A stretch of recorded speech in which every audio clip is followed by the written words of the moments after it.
خدا اس کو محبوب سمجھتا ہے جو مخلوق سے محبت کرے۔ نمبر 5، اپنے وطن سے محبت رکھنا ایمان کی شرط ہے۔ اس کا ایمان کامل ہے جو قوم وطن سے محبت رکھتا ہے۔ نمبر 6، نہ تو غیر مسلم کی عبادتوں کو برا کہو اور نہ ان کی عبادت گاہوں کو بری نظر سے دیکھو۔ یہ سب فرمانے رسول ہے، حدیث پاک ہے۔ اب ایک اہم سوال پیدا ہوتا ہے، جبکہ قوم مسلمان جملہ صفتوں سے بھرا پورا اور ان کا مذہب نور سے معمور ہے، اور پیغمبر اسلام حضرت محمد صلی اللہ علیہ وسلم سارے عالم کے لیے رحمت ہیں، پھر آج کل اسی مسلمان ان کے منور مذہب اور رحمت عالم پیغمبر اسلام پر کیوں غیر قومیں انگشت نمائی کرتی ہے؟ جیسے ابھی امریکہ سے ایک کتاب ریلیجیس لیڈر نامی نکلی، اس میں لکھا گیا ہے کہ حضرت محمد صلی اللہ علیہ وسلم ایک لڑاکو لیڈر تھے۔ نمبر 2، انگلینڈ سے ایک مورخ ٹوائن بی نے لکھا ہے کہ حضرت محمد غریب اور ان پڑھ تھے، بزور طاقت اپنی پیغمبری منوا لی۔ نمبر 3، یروشلم سے ایک کتاب یروٹیکا نامی نکلی، جس میں لکھا گیا ہے کہ اسلام اور قرآن میں زیادہ تر عیاشی اور لڑائی جھگڑے کی باتیں بھری ہے۔ نمبر 4، غیر ممالک سے ایک کتاب میں یہ لکھا گیا کہ مسلمانوں کو وشواس ہے کہ مرنے کے بعد جنت ملتی ہے، جہاں خوبصورت کنواری لڑکیاں اور حسین لونڈے ملتے ہیں۔ اس جنت کو حاصل کرنے کے لیے اتنا کافی ہے کہ بس مسلمان 5 وقتہ نماز پڑھے اور تلوار لے کر میدان جنگ میں کٹ مرے۔ غیر قوموں کی اس انگشت نمائی پر علماء دین جاہل مسلمانوں کو ساتھ لے کر احتجاجی مطالبہ کرتے ہیں کہ اس فلاں کتاب کو بند کیا جائے، اس سے توہین اسلام ہو رہی ہے۔ اس سوال کو نہایت سنجیدگی سے سوچنے کی ضرورت ہے کہ آخر کیا بات ہے کہ ابھی کل تک دنیا والے اسلام اور حضرت محمد صلی اللہ علیہ وسلم کو رحمت کہتے رہے، اور آج یہ سب ایسا کہہ رہے ہیں جیسے مسلمان کبھی ہر دل عزیز تھا، اور آج مسلمانوں کو حقارت و نفرت کی نظروں سے دیکھا جاتا ہے۔ مسلمان کبھی قول کا سچا، وعدہ کا پکا تھا، مگر آج مسلمانوں کو زمانہ کا جھوٹا اور ڈھلمل یقین سمجھا جاتا ہے۔ مسلمان کبھی عادل اور منصف تھا، مگر آج مسلمان خائن اور غبن میں ملوث پایا جاتا ہے۔ مسلمان کسی کی عزت و آبرو کا نگہبان ہوتا تھا، مگر آج مسلمان عصمت فروشی میں ملتا ہے۔ اسی طرح برعکس مسلمانوں کا مذہب بھی ہے کہ وہ اسلام جس سے زمانہ روشن ہوا، مگر آج اسلام خود مسلمانوں کو بھی روشن نہیں کر سکتا ہے۔ وہ اسلام جس نے اقوام عالم کے فرقہ و فتنہ کو ختم کیا، مگر آج خود اسلام ماننے والوں میں فرقہ بندیاں ہو رہی ہے۔ وہ اسلام جس نے انسانی جنگ و جدل کو ختم کیا، مگر آج خود مسلمان ایک دوسرے سے جنگ آزما ہیں۔ وہ اسلام جس نے کفار و مشرکین کو صاف طینت بنایا، مگر آج خود مسلمان گندہ ذہنی میں غرق ہے۔ وہ اسلام جس نے عدل و انصاف سے زمانہ بھر دیا، مگر آج مسلمان بے ایمانی شیطانی کو انصاف سمجھتا ہے۔ اس سے ثابت ہوتا ہے کہ یہ مسلمان اور اس کا اسلام صرف نام کا ہے، کام کا نہیں رہ گیا ہے۔ اور علماء دین بھی اپنی تقریروں میں اس کی تصدیق کرتے ہیں، جیسے کہتے ہیں کہ دیکھو بھائیو، عزیزو، دوستو، ہم لوگوں کا ایمان کمزور ہو گیا ہے، چوری اور بےایمانی کرتے ہیں، شراب پیتے اور بیچتے ہیں، جوا کھیلتے اور کھلاتے ہیں، سنیما دیکھتے اور سنیما کا ٹکٹ بیچتے ہیں، تمام برائیوں میں پڑے ہیں، خدا اور رسول کا حکم نہیں مانتے ہیں، اس لیے پستی، زبوحالی، بدنامی اور رسوائی کا سبب بنا ہوا ہے۔ ڈاکٹر اقبال رحمۃ اللہ علیہ نے بھی اسی طرح فرمایا ہے کہ نہ سمجھو گے تو مٹ جاؤ گے اے ہندی مسلمانوں، تمہاری داستان تک بھی نہ ہوگی داستانوں میں۔ اس سے یہ بات بخوبی ثابت ہو جاتی ہے کہ کچھ بات تو ضرور ہے جس سے ایسی حالت ہوئی، بس ہمارے تحقیق و تجربے سے تو یہ پتہ چل رہا ہے۔ اس پر ناظرین کرام بھی غور فرمائیں کہ جس کتب نما پر اسلام کی بنیاد رکھی گئی تھی، شاید وہ کتب نما مہور سے ہٹ گیا،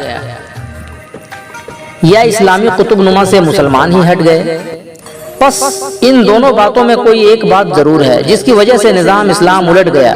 جیسے مثل مشہور ہے کہ اگلے ہر نبیوں کی امتیں ان نبیوں کے بعد گمراہ ہو گئی، وہی مثل اس امت پر بھی صادق آتی ہے۔ اب ناظرین کرام بھی معائنہ کریں، کیا وہی بات اس امت پر بھی عائد ہو سکتی ہے یا نہیں؟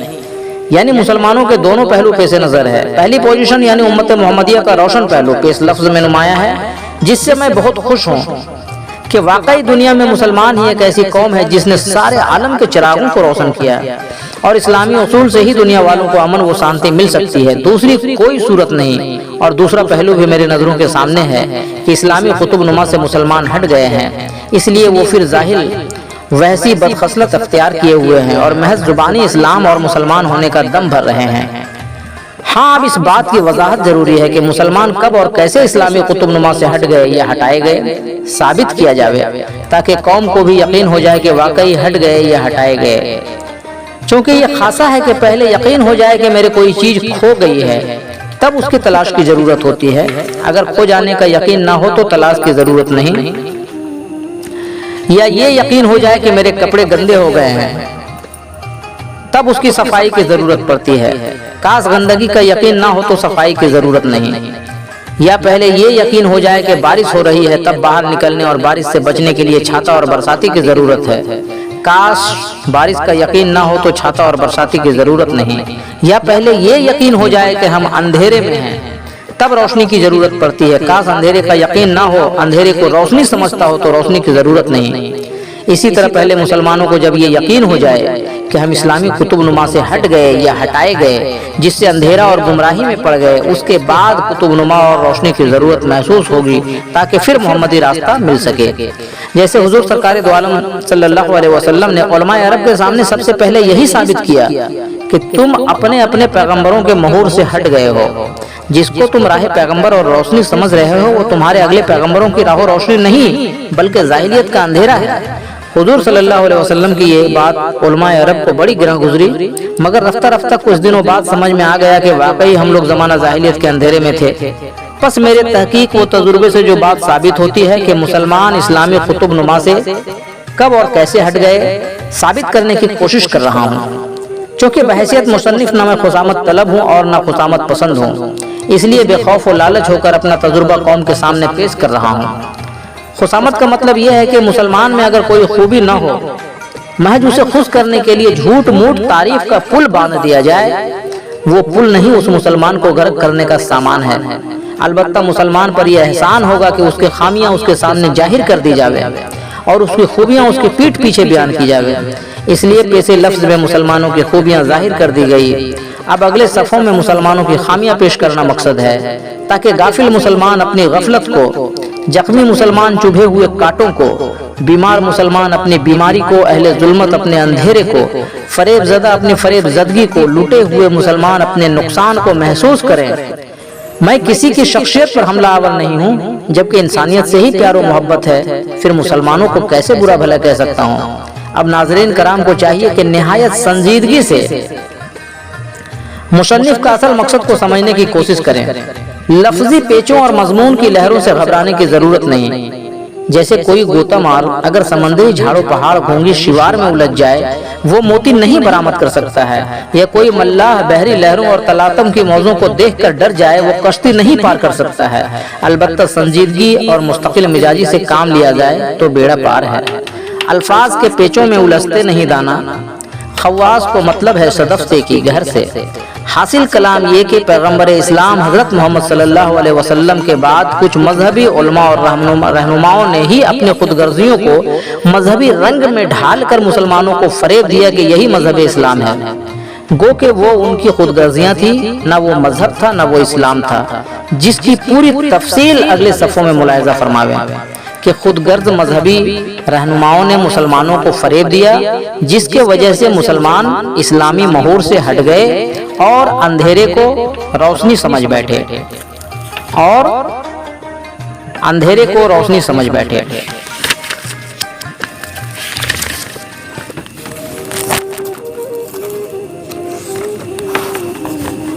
چونکہ بستثناء صوفیہ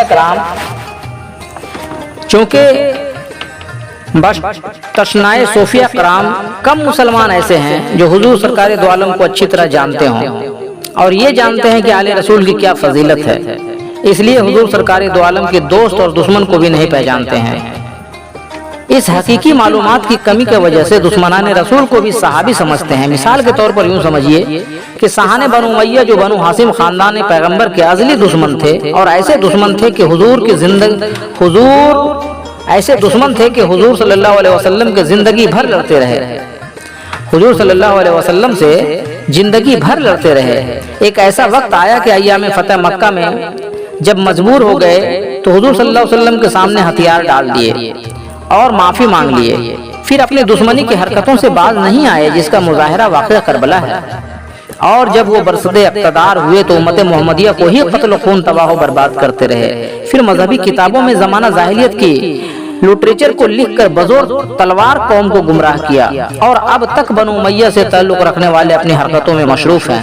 مگر مسلمان برادری کے کچھ ناسمجھ لوگ بنو امیہ کے مطلقین کو بھی صحابی سمجھ رہے ہیں، اور دوران گفتگو میں معاویہ کو تو جلیل القدر صحابی کہہ دیتے ہیں، نعوذ باللہ، اور اپنی عاقبت کی خیر کے لیے ایک محاورہ استعمال کرتے ہیں کہ حضور کے صحابی مثل ستارے ہیں، لہٰذا کسی صحابی کو بھی مان لے تو ہدایت مل سکتی ہے۔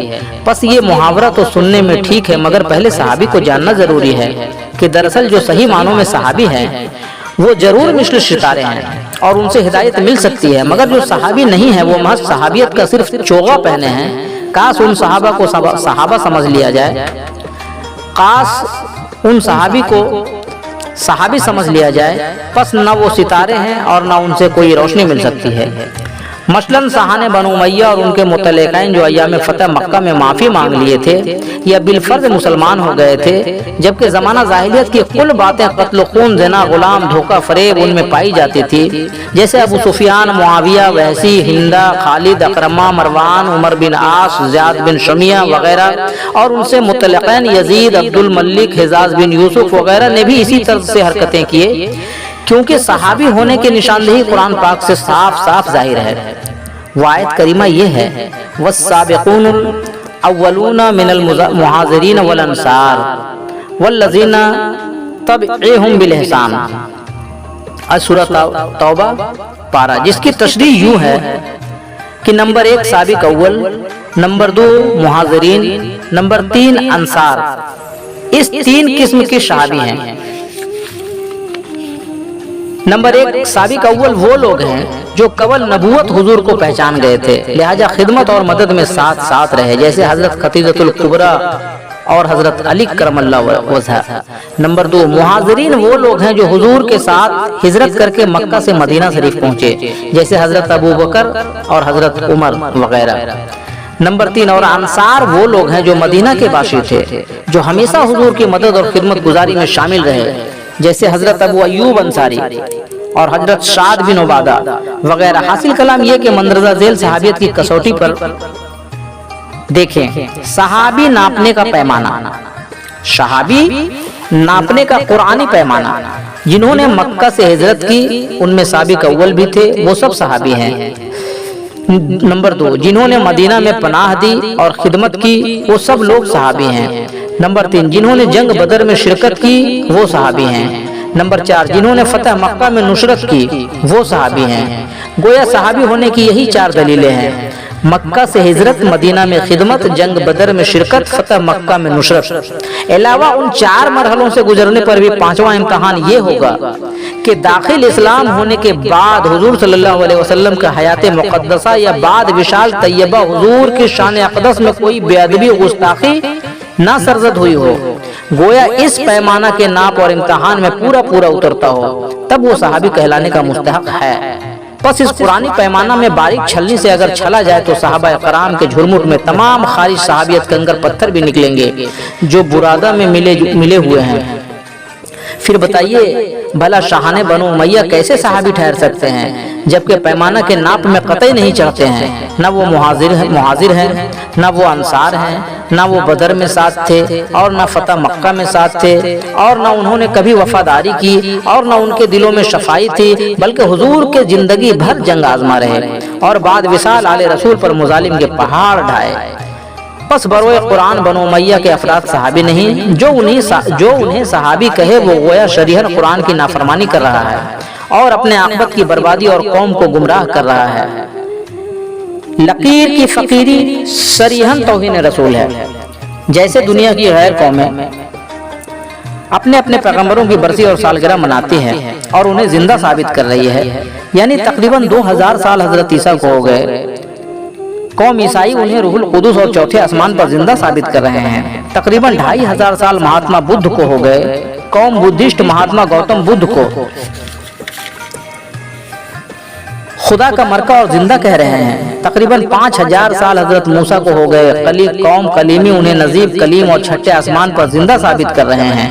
اور تقریباً 6000 سال سری کرشن کو اور لاکھوں سال سری رام کو ہو گئے۔ بھارتی قوم انہیں امر اور انترجامی کہتے ہیں۔ مگر لکیر کے فقیر علماء کا صرف 1400 سال میں یہ حال ہو گیا کہ آنکھوں اور کانوں میں لوہے کی سلائی چلی گئی کہ بیچارے نہ دیکھ پاتے ہیں، نہ سن پاتے ہیں اور نہ کچھ سمجھ پاتے ہیں۔ بیچارے دل کھول کر اپنے پیغمبر کی توہین کر رہے ہیں اور اپنے پیغمبر کو ایک گھٹیا انسان ثابت کر رہے ہیں۔ جیسے کہتے ہیں کہ ہمارے پیغمبر پیدا ہوئے اور وہ مر چکے، وہ نرے امی تھے، وہ تو خدا کی مہربانی تھی کہ اپنے فرشتے کے ذریعے خبر دے دیتا تھا تو نبی صاحب بول دیا کرتے تھے۔ اب حضرت محمد صلی اللہ علیہ وسلم کا خیال بھی نہ آنا چاہیے، ان کے خیال سے نماز فاسد ہو جاتی ہے۔ حج اسماعیل دہلوی۔ نمبر 2، میلاد، مجلس اور سالگرہ وغیرہ نہ منانا چاہیے، یہ سب منانا بدعت ہے۔ از عبداللہ بن باز سعودی حکومت۔ نمبر 3، ان کا قبر اور گنبد خضرا مشمار منظم کر کے زمین برابر کر دینا چاہیے۔ از شہید الحرمین سعودی حکومت۔ نمبر 4، اور وہ قبر اور گنبد خضرا ایک بڑا بت ہے جس سے مسلمان گمراہ ہو رہے ہیں۔ از ابن عبد الوہاب نزدی۔ اور اتنا ہی نہیں، قرآن و حدیث میں بھی توہین رسول کی باتیں لکھی گئی ہے تاکہ قرآن پڑھنے اور سمجھنے کے بعد حضور سرکار دو عالم سے نفرت ہو جائے کہ خدا نے قرآن میں ایسا فرمایا ہے۔ یا یہ بھی ہو سکتا ہے کہ اگر کسی کو حضور سے محبت و عقیدت قائم ہے تو پھر قرآن کو چھوڑ دے کہ اس میں توہین رسول کیوں لکھا گیا۔ مثال کے طور پر ان توہین آمیز باتوں پر روشنی ڈالنا ضروری ہے۔ جیسے علماء کا قول ہے کہ قرآن کے سورہ والضحیٰ میں خدا فرماتا ہے، اے محمد تم یتیم تھے، تم گمراہ تھے، ہم نے تمہیں ہدایت دے دی۔ ترجمہ والضحیٰ کیا ہے؟ غور طلب ہے کہ امت محمدیہ کا عقیدہ ہے کہ ہر نبی پیدائشی معصوم تھا اور حضرت محمد صلی اللہ علیہ وسلم تو محبوب خدا ہیں جن کی معصومیت میں کوئی شبہ نہیں۔ پھر خدا نے اپنے محبوب کو ضال کیوں فرمایا؟ وہ کب گمراہ تھے؟ نمبر 2، علماء کا قول ہے کہ قرآن کے سورہ تحریم میں خدا فرماتا ہے، اے محمد آپ نے اپنے بیوی کے خوشنودی کے لیے ایک حلال چیز کو اپنے اوپر کیوں حرام کر لیا؟ یعنی حضور صلی اللہ علیہ وسلم نے بیوی کے عدم موجودگی میں اپنی لونڈی نوکرانی سے ہم آغوشی کر لیا۔ جب بیوی نے سنا تو سخت برہم ہوئی تو حضور نے بیوی کی خوشنودی کے لیے لونڈی کو حرام کر لیا، اس لیے خدا نے سورہ تحریم نازل کیا۔ نعوذ باللہ۔ غور طلب ہے جبکہ پیغمبر حضرت محمد صلی اللہ علیہ وسلم نے زمانہ جاہلیت کے اس رسم لونڈی غلام بنانا کو ختم کر دیا تھا، پھر وہی پیغمبر اسلام کس طرح لونڈی کو استعمال کر سکتا تھا؟ کس طرح استعمال کر سکتا ہے اور یہ خدا کا فرمان کیسے ہو سکتا ہے؟ گویا پیغمبر اسلام کو ایک گھٹیا انسان ثابت کرنے کے لیے قرآن میں زمانہ جاہلیت کی باتوں کو لکھ کر اپنا مقصد پورا کیا۔ نوٹ، انہی آیتوں سے غیر مذہب والے توہین رسول لکھتے ہیں۔ حضور سرکار دو عالم نے شرع حیات النبی اپنے امت کو سمجھایا کہ محمد کو موت نہیں، اور قرآن میں حضور کو سراجا منیرہ کہا کہ محمد سے جہان روشن ہوا اور ہمیشہ روشن ہوتا رہے گا، اور خود حضور نے عام طور سے فرمایا جس کو حدیث کہا گیا کہ مجھ کو بنی آدم کے بہترین طبقوں میں ہر قرن کے بعد قرن میں پیدا کیا گیا، یہاں تک کہ میں اس قرن میں پیدا ہوں جس میں کہ میں ہوں۔ از حدیث بخاری جلد دوم صفحہ 345۔ پس قرآن و حدیث سے ثابت ہے کہ حضور صلی اللہ علیہ وسلم ہر وقت ہر زمانہ میں حاضر و ناظر ہیں، فی زمانہ حاضر و ناظر ہیں اور ہمیشہ حاضر و ناظر رہیں گے، یہی حیات النبی کا راج ہے۔ مگر حضور صلی اللہ علیہ وسلم کے بوقت وصال اختلاف رونما ہوا۔ امت محمدیہ کا کہنا تھا کہ حضور صلی اللہ علیہ وسلم محمد ہے، یعنی حمد کیا ہوا، پس جس کی حمد کی جائے اسے موت نہیں، یعنی محمد حیات النبی ہیں، اس لیے اللہ خود درود و سلام بھیجتا ہے۔ ان اللہ ملائکتہ یصلون علی النبی، سورہ احزاب پارہ 22۔ اسی وقت ایک صحابی بھی ننگی تلوار لے کر کہہ رہے تھے کہ کوئی محمد کو مردہ کہے گا تو ہم اس کی گردن اڑا دیں گے۔ پس محمدی سبق سے حضور کو امام المرسلین خاتم النبیین رحمت للعالمین کہا گیا کہ ایسا اگلا کوئی پیغمبر نہیں، مگر ایک صحابی نے اسی اختلاف میں خطبہ دے دیا کہ حضور صلی اللہ علیہ وسلم محمد نہیں بلکہ رسول تھے، اور ایک عربی شاعر بھی پڑھا، وما محمد الا الرسول قد خلت من قبل الرسل، ترجمہ نہیں محمد مگر صرف پیغمبر، تحقیق گزرے پہلے بھی ایسے پیغمبر۔ گویا صحابی کے اس خطبہ سے شرع حیات النبی، سراج المنیرہ، خاتم النبیین رحمت للعالمین وغیرہ حضور کی پوری فضیلت رد کر دی گئی، اور وما محمد الا رسول کو قرآن میں بھی لکھ دیا گیا کہ یہ خدا کا فرمان ہے۔ دیکھیے سورہ آل عمران پارہ 4 نوٹ، اسی خطبہ کے اثر سے فی زمانہ پیغمبری کے دعوے ہو رہے ہیں، اسی خطبہ کے اثر سے فی زمانہ پیغمبری کے دعوے کیے گئے اور کیے جا رہے ہیں۔ نمبر 4، علماء کہتے ہیں کہ بعض اوقات پیغمبر صاحب اور صحابہ کرام میں کسی معاملہ میں اختلاف ہو جاتا تھا، اس وقت اللہ تعالیٰ صحابہ کرام کی ہی طرفداری میں وہی بھیج دیتا تھا۔ جیسے ابی ابن قعب کے نماز جنازہ کے وقت ایک صحابی نے کہا کہ یہ شخص منافق تھا، اس کی نماز جنازہ مت پڑھائیے۔ حضور نے فرمایا میں تو رحمت للعالمین ہوں، ضرور پڑھاؤں گا، اور نماز جنازہ پڑھا دیا۔ تو خدا نے صحابی کی طرفداری میں فوراً وہی بھیجا۔ ترجمہ ہے کہ صحابی کا کہنا ٹھیک تھا، اب کبھی نہ پڑھانا، سورہ توبہ پارہ 10۔ نمبر 5، علماء کہتے ہیں کہ ایک مرتبہ پھر تکرار ہوئی جبکہ حضور زمانہ جاہلیت کے تعمیر کعبہ کی درستی کرنے جا رہے تھے، تو ایک صحابی الجھ گئے کہ ہم مقام ابراہیم کو جائے نماز سمجھتے ہیں، لہٰذا مقام ابراہیم کو نہ ہٹائیے۔ اسی وقت خدا نے صحابی کی طرفداری میں وہی بھیج دیا کہ صحابی کا کہنا ٹھیک ہے، مقام ابراہیم نہ ہٹائیے، سورہ بقر پارہ 1۔ اب غور طلب ہے جبکہ سعودی حکومت نے اس مقام ابراہیم اور باب بن شیبہ کو محمد ابراہیم آل الشیخ کی صدارت میں 14 اکتوبر 1967 کو ہٹا دیا اور اعلان کیا کہ ان تعمیرات کا تعین تاریخ لحاظ سے ثابت نہیں ہے کہ حضرت ابراہیم نے بنایا تھا یا بعد میں زمانہ جاہلیت میں بنائی گئی ہے۔ آج اخبار افسار کلکتہ 27 اکتوبر 1967۔ اس سے ثابت ہوتا ہے کہ سعودی حکومت بھی سمجھ رہے ہیں کہ قرآن میں سب وحیاں خالص نہیں ہیں، اس لیے نہ تو نزول وحی کا ادب کیا اور نہ صحابی کے منشا کا احترام کیا، مقام ابراہیم کو کھود کر پھینک دیا، اور نہ دنیا اسلام کے کسی شخص نے آواز بلند کی کہ مقام ابراہیم کے لیے صحابی کے منشا کے مطابق وحی نازل ہوئی تھی۔ کم از کم احتجاج کرنا چاہیے کہ خدا وحی اور صحابی کا وقار قائم رہتا، چونکہ قرآن ایک بے نظیر پاکیزہ شریفہ اور سارے عالم کے لیے رحمت بن کر نازل ہوا، جس سے لوگ زمانہ جاہلیت کے اندھیروں سے نکل کر روشنی میں پہنچتے رہے، اور خدا اور رسول نے فرمایا ہے کہ انسانیت کو اندھیروں سے نکال کر روشنی میں لے جاوے۔ آج سورہ ابراہیم پارہ 13۔ مگر اس پاکیزہ صحیفہ میں توہین رسول کے علاوہ توہین انسانیت بھی لکھ دی گئی ہے۔ جیسے ایک جگہ ترجمہ میں درج ہے کہ کافروں اور منافقوں کو مار کر ختم کر دو، ان کا ٹھکانہ جہنم ہے، سورہ توبہ پارہ 10۔ نمبر 2، ایک دوسری جگہ ترجمہ میں درج ہے کہ خدا اور رسول کا نام لے کر لوٹ پاٹ کرو اور برابر حصہ بانٹ لو، سورہ انفال پارہ 9۔ نمبر 3، ایک تیسری جگہ ترجمہ میں درج ہے کہ جنگوں کے لوٹ پاٹ میں جو عورتیں دستیاب ہو وہ تمہارے لیے حلال ہے، سورہ نساء پارہ 5۔ اب غور طلب یہ ہے جبکہ اسلام اور پیغمبر اسلام سارے عالم کے لیے رحمت ہے، پھر خدا اسلام اور پیغمبر اسلام کا یہ فرمان کیسے ہو سکتا ہے کہ کافروں منافقوں کو مار کر ختم کر دو، ان کی دولت لوٹ لو، ان کی عورتوں کو چھین لو، نعوذ باللہ۔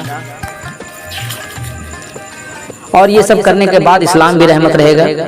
البتہ ایسا خطبہ جنرل خالد نے اپنی فوج کو سنایا تھا جبکہ یمن کے راجہ مالک بن نویرہ رحمۃ اللہ علیہ پر حملہ کیا تھا کہ مالک بن نویرہ کافر و منافق ہے، مار کر ختم کرو، اس کا شہر لوٹ لو اور عورتوں سے زنا کرو اور برابر بانٹ لو۔ فوج نے خطبہ سن کر خوشی میں جنرل خالد کا کل فرمان پورا کیا۔ اس وقت حضرت عثمان نے قرآن نہیں لکھا تھا، اس کے 20 سال بعد قرآن لکھا گیا، پس جنرل خالد کے فرمان کو فرمان خدا کہہ کر قرآن میں لکھ دیا گیا تاکہ جنرل خالد کی آیت پر پردہ پڑے اور قوم یہ سمجھے کہ یہ خدا کا فرمان ہے، اس لیے جنرل خالد نے ایسا کیا، اور قرآن میں لکھا رہنے کی وجہ سے بعد والوں نے اس کو حکم خدا سمجھ کر جواز بنایا اور اس میں ملوث رہے۔ امت محمدیہ کو چاہیے کہ خدا نے آنکھ، کان، ناک، منہ اور دل و دماغ بخشا ہے اور حواس خمسہ کو کنٹرولر بنا دیا، جیسے ہر کھانے کی چیزوں کو آنکھ سے دیکھ لیں، ہاتھ سے چھو لیں، ناک سے سونگھ لیں، زبان سے ذائقہ لیں، اس کے بعد حلق سے نیچے اتاریں۔ ایسا نہ ہو کہ کھانے کے بہانے مجر، شہد، کنکر پتھر اور زہر وغیرہ کھا جاویں۔ ویسے قرآن شریف امن و رحمت ہے، لہٰذا امن و رحمت کی باتوں کو ہمیشہ تسلیم کرنا چاہیے، خواہ وہ تفسیر یا ترجمہ میں لکھا ہو یا دنیا کے کسی کتاب میں لکھا ہو، مگر توہین رسول یا توہین انسانیت ہرگز نہیں تسلیم کرنا چاہیے، چاہے وہ قرآن میں لکھا ہو یا خدا کے عرش ہی پر کیوں نہ لکھا ہو۔ کہ توہین و تعدی قلم زبردستی خدا کا فرمان نہیں ہو سکتا ہے۔ پس لقیر کے فقیر علماء ابھی تک نہیں سمجھ سکے کہ شاہان بنو امیہ نے قرآن و حدیث میں بھی اچھی اچھی باتوں کے بیچ میں اور بھی خود غرضی کی باتوں کو لکھ دیا ہے، اور بیچارے مسلمان اسی پر لقیر کے فقیر بنے ہوئے ہیں۔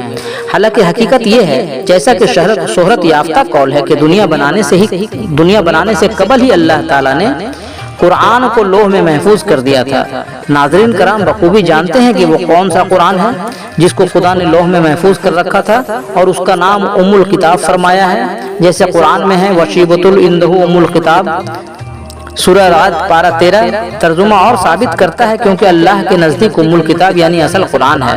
حاصل مقصد یہ کہ کاغذی قرآن تو بندوں کے نزدیک ہے اور ام الکتاب خدا کے نزدیک ہے۔ خلاصہ یہ کہ ام الکتاب خود حضور حضرت محمد صلی اللہ علیہ وسلم ہے، جن کو قرآن ناطق کہا گیا یعنی بولتا قرآن، اور کاغذی قرآن شاکت کہا گیا یعنی خاموش قرآن۔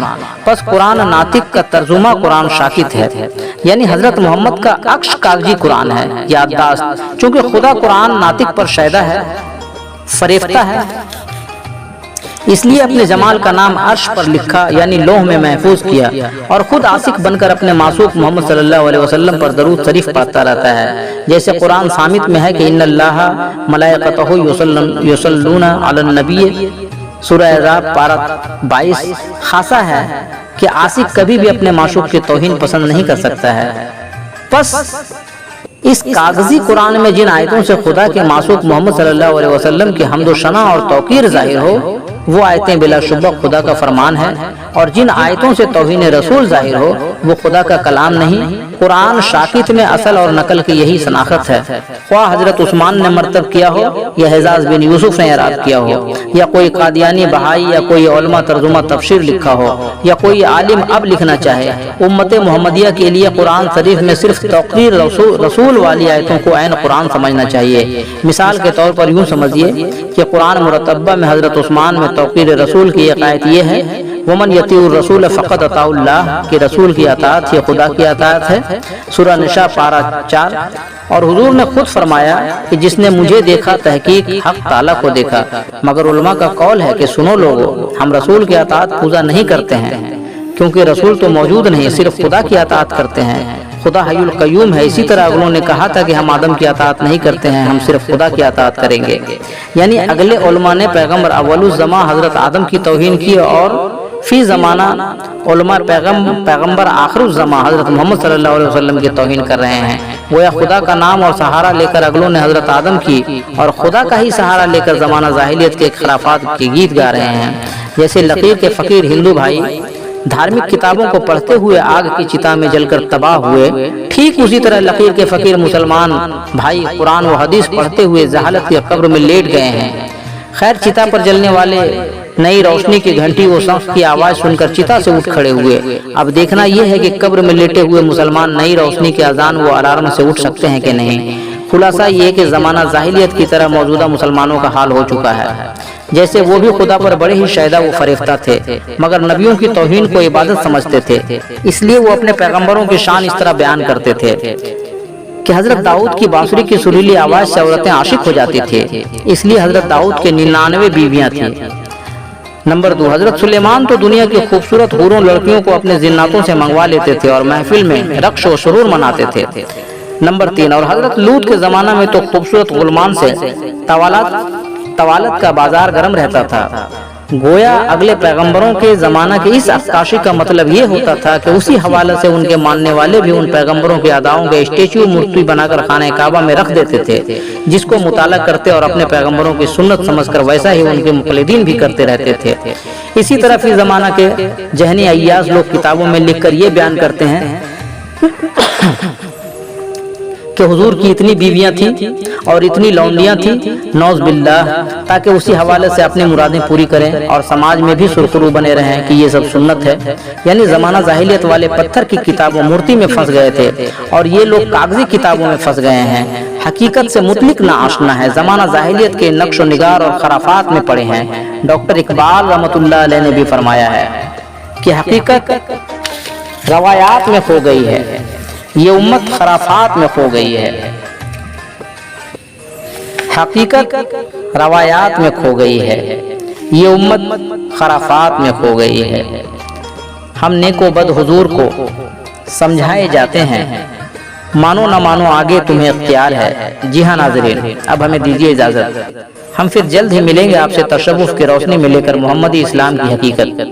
اور آپ تمام ناظرین سے آپ کا نیاز مند بھائی نیازی ٹی وی کا ایک نیاز مندانہ گزارش ہے اور تمام انسانیت سے التجا ہے کہ نیازی ٹی وی پر پیش کیے جا رہے پروگرام محمدی اسلام کی حقیقت کو آپ حضرات ضرور سماعت کریں، اور خاص کر بالخصوص ان بھائیوں تک یہ پیغام محبت اور پیغام حقیقت کو ضرور پہنچائیں جن کے دل اور دماغ میں اسلام اور پیغمبر اسلام کے بارے میں کچھ غلط فہمیاں ڈالی گئی ہے، کیونکہ محمدی اسلام صرف مسلمانوں کے لیے نہیں بلکہ تمام عالم کے لیے رحمت ہے، یعنی پوری کائنات پوری انسانیت کے لیے رحمت ہے۔ اس لیے ہم تصوف کی روشنی میں محمدی اسلام پیش کر رہے ہیں۔ ہمارا مقصد اور منشا صرف یہ ہے کہ محمدی روشنی سے زمانہ روشن ہو جائے، حق اور باطل کو زمانہ جان لے، اور ہمارے آقا و مولا کی توہین نہ کی جائے، ان کی شان اقدس میں گستاخی نہ کی جائے۔ جی ہاں ناظرین، اگر آپ حسینیت اور محمدیت کو پسند کرتے ہیں تو آپ ہمارے اس محمدی پیغام کو تمام انسانیت میں زیادہ سے زیادہ شیئر کریں، اور ہمارا حوصلہ افزائی کے لیے ہمارے اس پیشکش کو، ہمارے نیک کوششوں کو اور اس محمدی پیغام کو، اور آپ اپنے اس محمدی چینل نیازی ٹی وی کو زیادہ سے زیادہ لائک، کمنٹ اور سبسکرائب کریں۔ ہاں تو ناظرین، ہم پھر ملیں گے اگلے ایپیسوڈ میں محمدی روشنی لے کر۔ تب تک کے لیے آپ تمام عزیزوں کو اللہ حافظ، آداب۔